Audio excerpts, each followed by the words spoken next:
భూపాలపల్లి అంగన్వాడీ మైదానంలో నిషేధిత గంజాయి అమ్ముతున్న 3 వ్యక్తులు అరెస్ట్. వారి నుండి 83,375 రూపాయల విలువ చేసే 3 కిలోల 335 గ్రాముల ఎండు గంజాయి స్వాధీనం చేశారు. కేసు నమోదు చేసి రిమాండ్కు తరలించనున్న పోలీసులు. ఈరోజు ఉదయం ఇన్ఫర్మేషన్ మీద భూపాలపల్లి ఎస్ఐ సుధాకర్ తన ఫోర్స్ తోటి వెజిటేబుల్ మార్కెట్ భూపాలపల్లిలో వెహికల్స్ చెకింగ్ చేస్తుండగా ఒక 3 persons అనుమానాస్పదంగా ఆడ దొరికారు. వాళ్ళను చెక్ చేస్తే ఏంటంటే వాళ్ళు దేవర కిషోరు, అతను మన కాసిపల్లి భూపాలపల్లి, అదేవిధంగా మోకిడి అజయ్, ఇతను కూడా Kasipalli Bhupalpalli proper. Third person Reddabaina Arvind అని చెప్పి ఇతన్ని రంగాపూర్ హుజరాబాద్ దగ్గర, వీళ్ళ ముగ్గురు దగ్గర కూడా 3 kgs 335 grams కూడా దొరకడం జరిగింది. సో ఫర్దర్ ఇన్వెస్టిగేషన్ చేస్తున్నాం. దీనికి మానిటరింగ్ చేసిన ఎస్ఐ గారిని, తర్వాత సుధాకర్ ఎస్ఐ, ప్రసాద్ ఎస్ఐ గారిని కూడా అప్రిషియేట్ చేయడం జరిగింది. భవిష్యత్తులో కూడా భూపాలపల్లిలో ఎటువంటి గాంజాయి కూడా లేకుండా పూర్తి స్థాయిలో నిర్మూలనకు అందరం కృషి చేస్తాం. శ్రీశైలం డ్యాం ఈరోజు సాయంత్రం 4 గంటల సమయంలో 3 గేట్లు ఎత్తిన అధికారులు తొలుత 30వ తేదీ గేట్లు తెరవాలని అనుకున్నారు. శ్రీశైలం కృష్ణానదికి భారీగా వరద పోటెత్తడంతో ఈరోజు సాయంత్రం డ్యాం అధికారులు 4 గేట్ల ద్వారా నీటిని నాగార్జున సాగర్కు విడుదల చేశారు.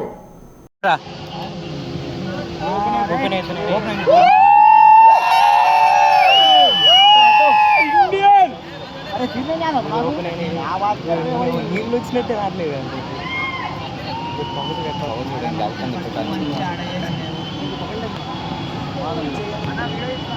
అలెక్స్ కింద ఏరియా మొత్తం పడింది.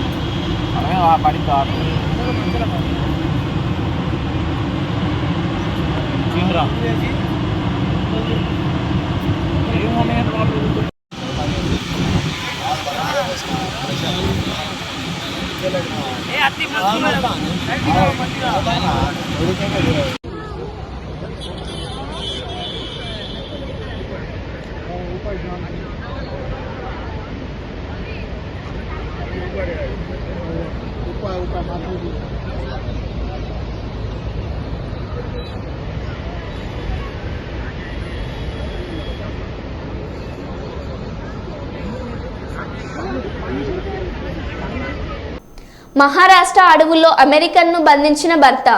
దాదాపు 40 రోజులుగా తిండి లేక బక్కచిక్కిన మహిళ.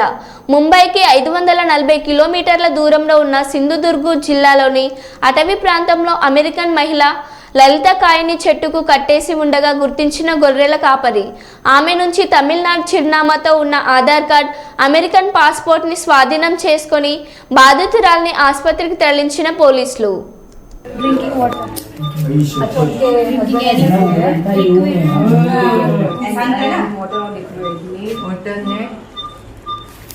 Intravenous food. Okay. Product no nahi sir, mat intravenous food. 40 days. Okay, मैं एनएस लग गया. Without. You're without food for 40 days. दिसतात ना तिचं चौरंगी बघा सगळं. कंडिशन बेड वुडन डेथ ठेवलंय. 40 days. 40 days खाना नहीं दिया. हस्बैंड इंजेक्शन दिले. Husband Tied. Tied to Tied to. हाँ sir. Tied me In the forest. You will die husband in this. ऐसा Right name of husband. Right husband name. Address I am a I am crime victim. Right name of husband. Husband mobile Husband number name, mobile number. Full address Which country? Lalita, write your address. Full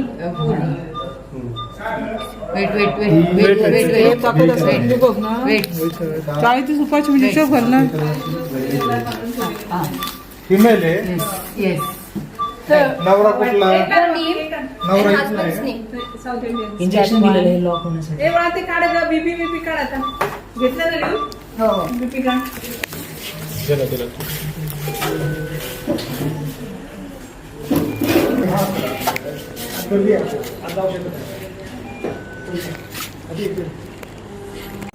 Kakinada జిల్లా కాకినాడ నగరం గాంధీనగర్లో ఉన్నటువంటి రమ్య కాలేజీలో BSc nursing మొదటి 2వ సంవత్సరాలు చదువుతున్నారు. కళాశాలలో పూర్తి స్థాయిలో అధ్యాపకులు లేరు. అధ్యాపకులు లేకపోవడం వలన విద్యార్థులు ఏ విధంగా చదువుకోగలరని ప్రశ్నించారు. పాఠాలు చెప్పేవారు లేనప్పుడు పరీక్షలో ఉత్తీర్ణత ఎలా సాధిస్తారన్నారు. సరైన తరగతి గదులు కూడా లేవు అని అన్నారు. కళాశాలలో అధ్యాపకులు నియమించాలి మరియు కళాశాలలో ఉన్నటువంటి హాస్టల్లో నాణ్యమైన భోజనం పెట్టలేదు. భోజనం బాగోపోవడం లేదని చెప్తే కనీసం మార్చడం మానేసి బానే పెడుతున్నామని సమాధానం చెప్తున్నారు. కళాశాల హాస్టల్ వార్డెన్ సౌకర్యం కూడా లేదు. కావున హాస్టల్కు వార్డెన్ నియమించాలి. అలాగే కళాశాలకు ప్రిన్సిపల్ నియమించాలి. విద్యార్థుల వద్ద రమ్య కళాశాల మేనేజర్ అయినటువంటి పితాని అన్నవరం గారు విద్యార్థులతో అసభ్యంగా ప్రవర్తిస్తున్నారు. వారిపై కూడా చర్యలు తీసుకోవాల్సిందిగా భారత విద్యార్థి ఫెడరేషన్ SFI విద్యార్థులను డిమాండ్ చేశారు. అనంతరం కలెక్టర్ కార్యాలయం బయట నిరసన వ్యక్తం చేశారు. కలెక్టరేట్లో అనంతరం సమస్యలతో కూడిన వినతి పత్రాన్ని కలెక్టర్ గారికి వినతి పత్రం ఇవ్వడం జరిగింది. ఈ కార్యక్రమంలో తదితరులు పాల్గొన్నారు. వరకు కూడా ఫ్యాకల్టీ అంతంత మాత్రమే. దానివల్ల మాకు స్టడీ కూడా ఏమీ లేదు. ఫుడ్ విషయం వస్తే ఫుడ్ క్లినికల్స్ అసలు తీసుకువెళ్ళని కూడా అంటున్నారు. ఫీజు కూడా అధికంగా పెంచేస్తున్నారు. 18,000 నుంచి 90,000 చేస్తారు మా స్టార్టింగ్లో. ఫుడ్ కూడా వార్డెన్ కూడా సరైన వార్డెన్ లేరు. మమ్మల్ని అక్కడ చూసుకునే స్టాఫే లేరు. హాస్పిటల్ అందరూ ఇన్వాల్వ్ అవుతున్నారు మా దాంట్లోకి వచ్చేసి. అక్కడ మాకంటూ అక్కడ శిక్షణ ఇచ్చేవారు ఎవరూ లేరు. ఫుడ్ విషయం వస్తే అస్సలు బాగోదు. మాకు క్లాసెస్ అంటే ఏమీ జరగలేదు మాకంటూ. మేమే చదువుకొని మేమే ఉంటున్నాము. అక్కడ వేధింపులకు సార్ కూడా చాలామంది మా ఇంటి హాస్టల్లోకి వచ్చేస్తారు. టైమింగ్ అంటూ ఉండవు. మాకంటూ ముందంటే ఇన్స్ట్రక్షన్స్ ఏమి ఎవరు సార్ వస్తున్నారు కాకుండా నైట్ ఏ టైం అవని మార్నింగ్ ఏ టైం అవని మాకు హాస్టల్లోకి వచ్చేస్తారు సారు. మేము వార్డెన్కి చెప్పినా సరే ఆవిడ పట్టించుకోలేదు చాలాసార్లు. మేమంటూ చాలా ఇబ్బందులు గురవుతున్నాము. మా తల్లిదండ్రులు కూడా అధిక ఫీజులు పెంచడం వల్ల కట్టలేకపోతున్నారు. హాల్ టికెట్స్ కూడా ఇవ్వనని చెప్తున్నారు మాకంటూ. మీరు కొద్దిగా వెనకాలండి. మీరు అనుకుంటాను కొద్దిగా. ఓకే ఓకేనా. నా పేరు ఎం గంగా సూర్బా, SFI కాకినాడ జిల్లా కార్యదర్శి. ఈరోజు ఏదైతే కాకినాడ గాంధీనగర్లో ఉన్నటువంటి రమ్య కాలేజీలో అనేక సమస్యలతో ఈరోజు విద్యార్థులు ఇబ్బందులు పడుతూ ఉన్నారు. రమ్య కాలేజీలో BSc nursing first year second year చదివిన విద్యార్థులు ఎవరైతే ఉన్నారో వాళ్ళకి గత 2 సంవత్సరాల నుంచి ఏదైతే ఆ కాలేజీలో 18,000 రూపాయలు ఫీజు అని చెప్పి 90,000 రూపాయలు ఫీజులు అధికంగా వసూలు చేస్తూ ఉన్నారు. అదే కాలేజీలో ఏదైతే 90,000 రూపాయలు ఫీజులు వసూలు చేసినా కానీ ఈరోజు ఆ కాలేజీలో పాఠాలు చెప్పడానికి కనీసం అధ్యాపకులు లేరు. కేవలం ఒక నెల రోజులు మాత్రమే కాలేజీలో అధ్యాపకులు పెట్టి మిగతా మొత్తం అంతా కూడా మీరు చదివేసుకోండి, మీరు చదువుకోలేరా, మీరేమైనా చిన్నపిల్లలు అంటూ ఈరోజు విద్యార్థుల్ని మానసికంగా ఇబ్బంది పెడతా ఉన్నారు. అదేవిధంగా ఈ రమ్య కాలేజీలో హాస్టల్ విద్యార్థులకి ఏదైతే నాణ్యమైన భోజనం లేదు. ఒకే రూమ్లో 40 నుంచి 50 మంది విద్యార్థుల్ని ఈరోజు ఒకే రూమ్లో ఉంచుతూ ఉన్నారు. 60 మంది విద్యార్థులకి కేవలం 3 అంటే 3 వాష్రూమ్ నుండి వాటినే మీరు ఉపయోగించుకోవాలని ఈరోజు చెప్తా ఉన్నారు రమ్య కాలేజీలో. దాంతోపాటుగా ఈరోజు రమ్య కాలేజీలో గత 2 సంవత్సరాల నుంచి ఏదైతే బీఎస్సీ నర్సింగ్ విద్యార్థుల్ని జీజీహెచ్కి తీసుకెళ్లి క్లినిక్ చేయించాలి. గత 1.5 సంవత్సరం నుంచి ఎక్కడా కూడా రమ్య కాలేజీ యాజమాన్యం క్లినిక్కి తీసుకెళ్లకుండా జీజీహెచ్లో ఫీజులు కట్టకుండా వీళ్ళని ఈ క్లినిక్ కోసం జీజీహెచ్కి వెళ్తే అక్కడ ఉన్నటువంటి స్టాఫ్ మీ కాలేజీ మాకు ఫీజు కట్టలేదు కాదు మీరు వెళ్ళిపోండి అని ఈరోజు వాళ్ళు తరిమేస్తూ ఉన్నారు.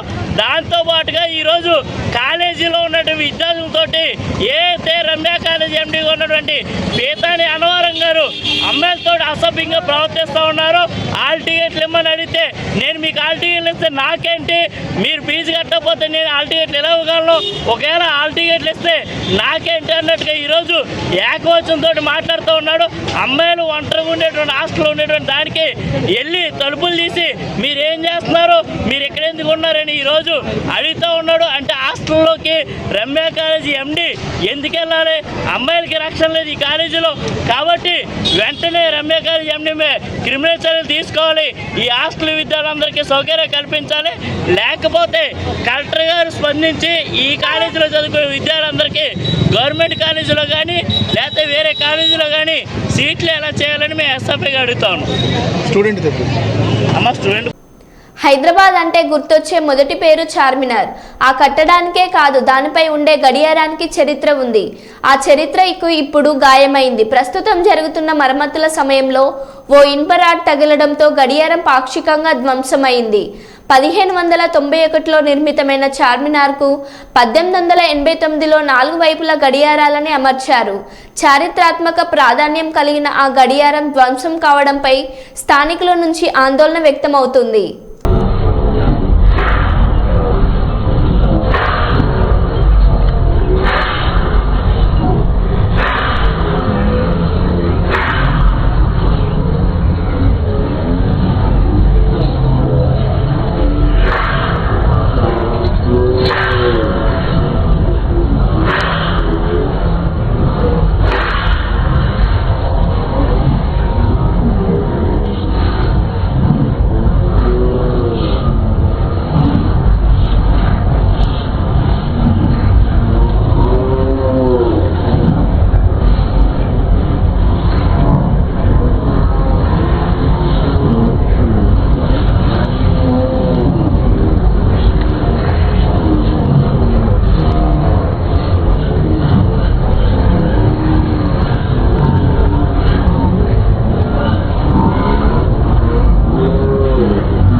కర్నూలు నగరంలోని జోహరాపురం పరిధిలో గల వక్స్ బోర్డ్ మసీద్ బుడాన్ ఖాన్కి చెందిన సర్వే నెంబర్ 154కి సంబంధించిన స్థలాన్ని ప్రముఖ రాజకీయంగా పలుకుబడి కలిగిన మేయర్ బివై రామయ్య, పాణ్యం మాజీ ఎమ్మెల్యే బావమర్ది, కర్నూలు మాజీ ఎమ్మెల్యే, వక్స్ బోర్డ్ మాజీ డైరెక్టర్లు కలిసి ఈ యొక్క మసీద్ స్థలాన్ని అక్రమంగా రిజిస్ట్రేషన్ చేయించుకున్నారని, ఈ రిజిస్ట్రేషన్ జరిగిన తర్వాత పత్రికల్లో వచ్చిన వార్తను బేస్ చేసుకొని అవాజ్ కమిటీ ఆధ్వర్యంలో కలెక్టరేట్ ముందు అవాజ్ నగర కార్యదర్శి షేక్ మజీద్ షరీఫ్ అధ్యక్షతన ధర్నా కార్యక్రమం చేపట్టారు. అన్ని ప్రభుత్వ అధికారులు సహకరిస్తున్నారని వారు ఆగ్రహం వ్యక్తం చేశారు.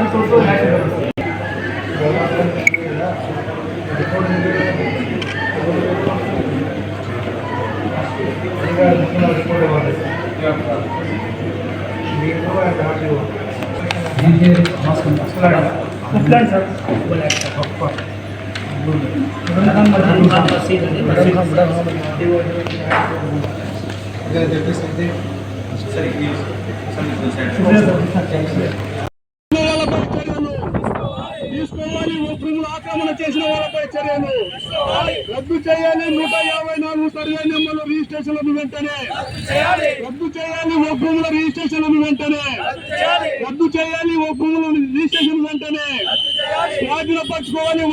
భూములను స్వాధీనపరచుకోవాలి. భూములను వెంటనే స్వాధీనపరచుకోవాలి. భూములను వెంటనే రద్దు చేయాలి. 154 సర్వే నెంబర్ల రిజిస్ట్రేషన్లను వెంటనే రద్దు చేయాలి. రిజిస్ట్రేషన్లను వెంటనే భూముల రిజిస్ట్రేషన్లను వెంటనే చర్యలు తీసుకోవాలి. భూములు ఆక్రమణ చేసిన వాళ్ళపై తీసుకోవాలి చర్యలు. భూములు ఆక్రమణ చేసిన వాళ్ళపై అవార్డు చట్టపరమైన చర్యలు వెంటనే భూముల ఆక్రమణ చేసిన వాళ్ళపై చట్టపరమైన చర్యలు వెంటనే కాపాడండి భూములను, కాపాడండి కోట్ల విలువైన భూములను, కాపాడండి కబ్జాదారుల కోరల నుండి భూములను, కాపాడండి కబ్జాదారుల కోరల నుండి భూములను. అవాజ్ అవాజ్ రద్దు చేయాలి భూముల రిజిస్ట్రేషన్ వెంటనే. 29 సెంట్ల భూమి ఆ రకంగా ఈ మసీదు పేరుతో ఒక కోట రిజిస్టర్ ఉంది. ఈ యొక్క రిజిస్టర్ అయి ఉన్న భూమిని రాజకీయంగా మలుపబడి ఉన్న ప్రజెంట్గా ఉండే మేయర్ గారు, అదేవిధంగా గతంలో ఉండే మాజీ ఎమ్మెల్యేలు, పాండ్యం ఎమ్మెల్యే గారు, ఇక్కడ కర్నూలు ఎమ్మెల్యే గారు ఆ రకంగా కబ్జా చేసుకొని ఆ రకంగా ఆక్యుపై చేసుకున్నారని చెప్పేసి పత్రికల్లో ఆ రకంగా ప్రభుత్వంలో వచ్చినప్పటికీ ఏమాత్రం కూడా అధికారులు స్పందించడం లేదు. పోలీసులు కానీ, జిల్లా కలెక్టర్ కానీ ఏమాత్రం స్పందించకుండా ఆ రకంగా నిమగ్నత ఉండడం అంటే ఏ రకంగా అర్థం చేసుకోవచ్చు. ఈరోజు దేవమాన్యం కానీ, మస్జిద్ మాన్యం కానీ, చర్చి మాన్యం కానీ అది ఇది అని చెప్పకుండా అన్ని రకాలుగా ఈరోజు రాజకీయ నాయకులు కబ్జాలు చేస్తూ ఉన్నారు. అటువంటి రాజకీయ నాయకుల కబ్జా నుంచి ఉన్న భూములను తిరిగి ఒక్కోటికి హ్యాండ్ ఓవర్ చేయాలి, ఆ మసీద్ ఇచ్చేయాలి.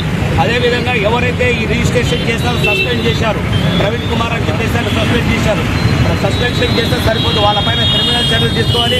అలాగే ఎవరైతే రిజిస్టర్ చేసుకున్నారో వాళ్ళని కూడా ఆ రకంగా అరెస్ట్ చేసి క్రిమినల్ చర్యలు వాళ్ళపైన కూడా తీసుకొని ఏదైతే ఒక భూమి ఉందో ఆ భూమి తిరిగి ఒక కోటి ల్యాండ్కి కేటాయించాలని చెప్పేసి మేము ఆవాస్ కమిటీగా డిమాండ్ చేస్తూ ఉన్నాం.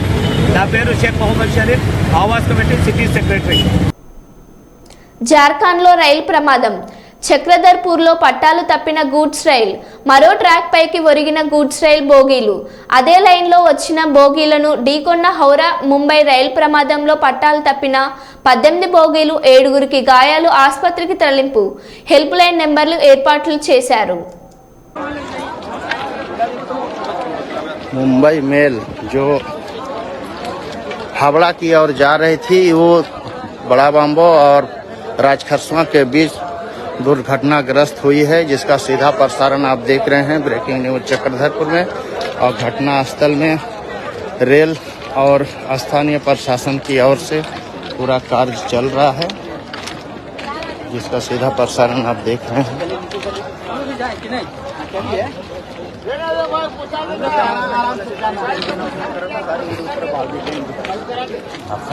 बहुत बड़ा हादसा है और हावड़ा जब चलाना है। जो अब तक अपडेट मिला है, जो लाइव से जुड़े हैं, जानकारी के लिए बता दें कि मुंबई से हावड़ा की ओर जाने वाली मेल ट्रेन जो है राजखरसवा और ముఖ్యమంత్రి ఆదేశాల ప్రకారం 2 రోజులుగా వరద ప్రభావిత ప్రాంతాలను పరిశీలించిన మంత్రులు పునరావాస కేంద్రాలకు వెళ్లి బాధితులతో మాట్లాడి ప్రభుత్వ సహాయం అందుతున్న తీరుని అడిగి తెలుసుకున్న మంత్రులు, నష్టపోయిన రైతుల నుంచి వివరాలు అడిగి తెలుసుకున్న మంత్రులు, నిత్యావసర సరుకులతో పాటు తక్షణ సాయంగా కుటుంబానికి 3000 చొప్పున అందజేత, గోదావరి పరివాహక ప్రాంతంలో బలహీనంగా ఉన్న 7 గేట్లను గుర్తించి రక్షణకు ఏర్పాట్లకు చర్యలు. ఇంతలోనే విపత్తు వచ్చింది. గోదావరి నది ఉప్పొంగింది. దానివల్ల అటు వెస్ట్ గోదావరి, ఈస్ట్ గోదావరిలో చాలా ప్రాంతాలు ముంపుకు గురయ్యాయి. చాలా గ్రామాలు ముంపుకు గురై ప్రజలు చాలా అవస్థలు పడుతున్నారు. మీరందరూ సజీవ సాక్షులు. గతంలో కూడా మీరు పనిచేశారు. గత 5 సంవత్సరాలు ఎప్పుడైనా ఒక విపత్తు వస్తే, ఎప్పుడైనా వరదలు వస్తే ముఖ్యమంత్రి ఎప్పుడైనా సరే రివ్యూ తీసుకొని అధికార యంత్రాంగానికి అలర్ట్ చేసినటువంటి రోజు ఒక్కటైనా ఉందా? ఆ రోజు 5 సంవత్సరాల్లో ఒక మంత్రి అయినా, ఒక అధికారి అయినా గ్రామాలకు వెళ్ళి పేదవాడికి పలకరించినటువంటి దాఖలాలు ఎక్కడైనా ఉందా? మొన్న ఎప్పుడైతే భారీ వర్షాలు వస్తాయి, గోదావరి నదికి విపరీతంగా వరదొస్తుందని తెలిస్తే మా విపత్తుల శాఖ మంత్రి శ్రీమతి అనిత గారు జూమ్లో కాన్ఫరెన్స్ తీసుకొని కలెక్టర్కి అలర్ట్ చేశారు. ఏవైతే ముంపు ప్రాంతాలు ఉన్నాయో, ముంపు మండలాలు ఉన్నాయో అధికార యంత్రాంగానికి అప్రమత్తం చేసి ఏ ఒక్క ప్రాణ నష్టం జరగకూడదు, వారందరికీ సురక్షిత ప్రాంతాలకి తరలించడమే కాదు, మీరు చూశారు గతంలో వరదొస్తే తరలించి వారికి బస్తాల్లాగా ఒక స్కూల్లోనో కొట్లోనో పెట్టేయడమే తప్ప ప్రభుత్వాలు చూడక ఆర్తనాదాలు విన్నాం. మాకు భోజనం అందడం లేదు, పిల్లలకు పాలు అందడం లేదు, సకాలంలో నీళ్లు లేవు, టాయిలెట్స్ లేవని. ఈ 5 రోజుల్లో ఎక్కడైనా ఒక వార్త వచ్చిందా? భోజనాలు పెట్టాం, పిల్లలకు పాలు ఇచ్చాం, వాటర్ ఇచ్చాం. వాళ్ళు మళ్ళీ నార్మల్గా వచ్చి ఇంటికి వెళ్ళేసరికి 3,000 రూపాయలు పరిహారం కూడా ఇచ్చి వాళ్ళందరికీ న్యాయం చేశాం. నిన్న ఈరోజు ఈ 2-3 జిల్లాలు తిరుగుతుంటే గత ప్రభుత్వం పాపాల వల్ల ఏవైతే పురాతనమైనటువంటి కాలువలు ఉన్నాయో, గెడ్డలున్నాయో 5 సంవత్సరాలు గాలికి వదిలేశారు. కనీస స్థాయిలో మెయింటెనెన్స్ చేయలేదు. కనీసం ఒక తట్టెడు మట్టి తీసి ఆ కాలువలో ఉన్నటువంటి అడ్డు కూడా తీయకపోవడం వల్ల నిన్న వచ్చినటువంటి వరదలకి ఆ కాలువలు పొంగి వేల ఎకరాలు రైతు పెట్టినటువంటి పంట పూర్తిగా నాశనం అయిపోయింది. నిన్న ఈరోజు చంద్రబాబు నాయుడు గారు అసెంబ్లీలో మరో బులెటిన్లో మళ్ళీ కలుద్దాం. Stay tune.